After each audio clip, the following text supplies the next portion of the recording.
مهدیس میگه یه ها. بستنی هستش ملینا خب بستنی تا حالا خوردی که از روکش مجموعه شکلات از داره بیرون سالار از مزه درون سالار میده. شکلاتی. بابا با هم گو نخوریم به دیگه، خدا نمیفهمم چی میپرم. داری میگی، یکی گو بخوریم. آقا این ببین بستنی جدید میگه اومده، این یه بستنی بستنی جدید هستش اومده. بیرونش شکلاته ولی مزه سالار میده.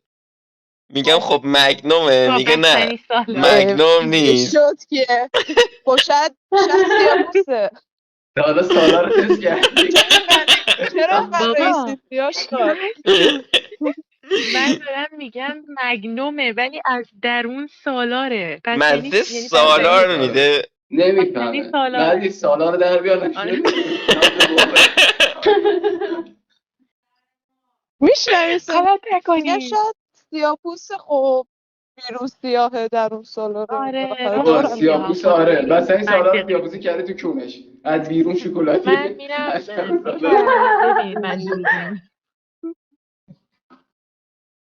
خب خوشت اومد؟ حالا شاید خوشت اومده، خوشت اومد، دوست داشتی طعمشو. دوستش مزه سالار رو. خوشت من اومده. بستنی سالار رو بعد دوست علف به داشتم. دهنت خوشت مزه برسه بستنی اومده. بالاخره. سالار.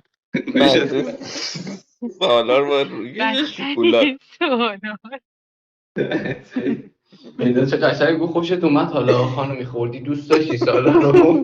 500 سالار بگیر.